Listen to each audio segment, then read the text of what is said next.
And as we take decisive action to stop the threat posed by the terrorist regime in Iran with Operation Epic Fury. Is that a great name? Well, it's only good if you win. You know, you can only do. And we've won. We've won. You know, you have to say you won. In the first hour, it was over. But they gave me names in general. Sir, the name you'd like, sir? I said, the name of what? The name of the attack on Iran, sir. And they gave me like 20 names. And I'm like falling asleep. I didn't like any of them. Then I see Epic Fury. I said, I like that name. I like that name. And my administration, as you know better than anybody, is also working to keep the oil flowing. It's flowing all over. We knocked out, you know, they want to drop some mines. Very friendly people, mines, so boats blow up. And we knocked out, as of, you know, every hour I have to change because they knock them out so fast. I've never seen anything. Think of it. They knocked out 54 ships in 2 days, and they're real ships. In fact, I got angry at my people. I said, are they any good? Yeah, they're warships. I said, why the hell did we kill them? Why didn't we just capture them and use them in our Navy? They said they wouldn't have qualified for that. But I got a little upset with my people. I said, why do we have to knock them? And actually, one of my generals said, sir, it's a lot more fun doing it this way.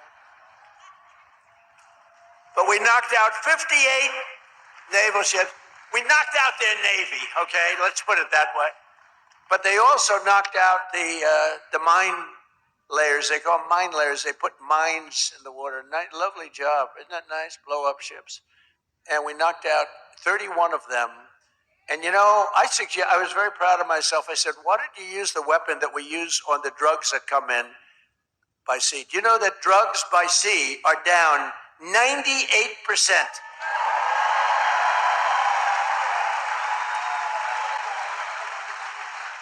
And I said, that's a hell of a weapon. And they said, well, give it a shot. It worked very well. We've knocked out, I think, 28 or 29, all of them, almost all of them. They'll all be gone. By the time I'm finished speaking, they'll be gone.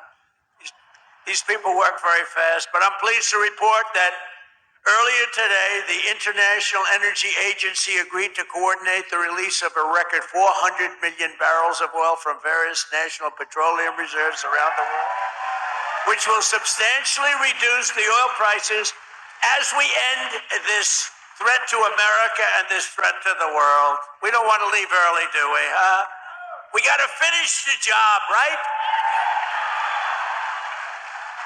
Over the past 11 days, our military has virtually destroyed Iran.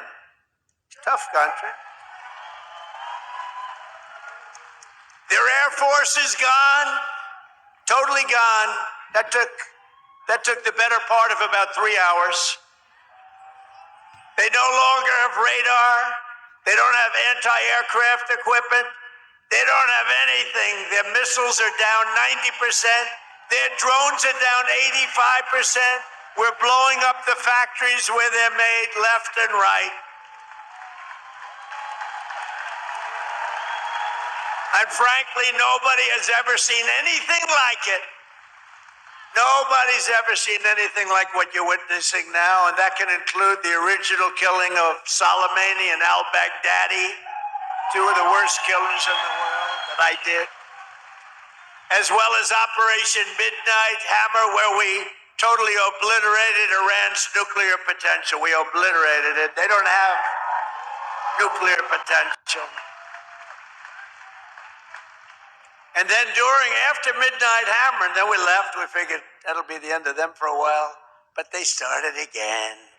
That's why we got to finish it, right?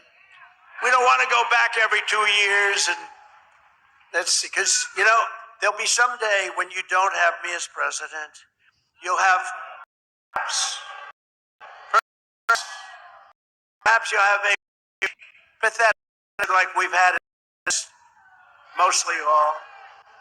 Like Barack Hussein Obama, who signed one of the worst deals ever with Iran, where they were going to give up everything Remember when he filled up a 757 with billions of dollars of cash and sent it to Iran?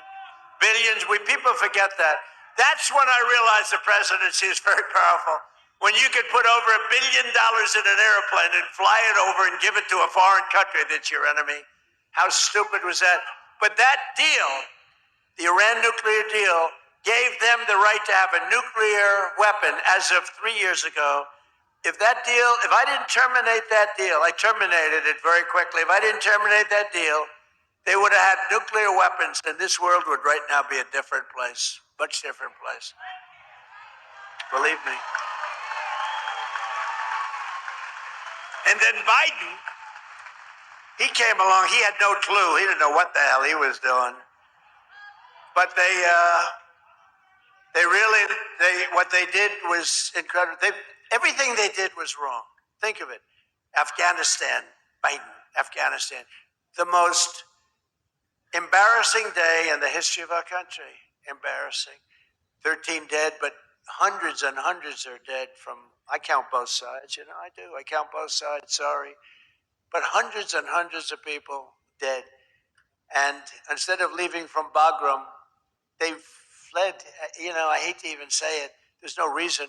We were in there. I was the one. We're going to get out. We're going to get out with strength and dignity. We're pounding the hell out of them. They didn't like Donald Trump, the Taliban. They would do anything I asked them to do. You know that. And this guy comes in, left all the equipment behind. I said, every piece of equipment will be taken out with us. They said, better to leave the plane. I said, better. Well, more cost efficient to leave the plane. No. You got a brand new fighter jet, $150 million. You give it a tank of gas, little jet fuel, and you fly it out. They said, sir, I think it's better to leave the plane. These are the exact opposite generals as we have now. Do we love General Raisin Cane? He's great. But oil prices are already coming back down, and it's going to come down. But we're not leaving until that job is finished, and it's going to be very fast. It's going to be very fast. But we're not going to count on having competent presidents. We have to assume we're going to have incompetent ones, like the one we had last time that couldn't walk off a stage. Remember? He'd finish with a speech. The speech would last about 2 minutes. People would come out, not many, like 2 people. And he'd be finished with the speech, and then he could never find his way off the platform. He'd look around over here. There's so many stairs. I have 4 sets of stairs on this platform. Usually they have at least that. He couldn't find, or walking up Air Force One. Now, I know the problem with this, it can happen. You could slip. I could slip. I came downstairs today that was soaking wet. It's a little rainy today. And I have steel stairs, and I'm saying, ay.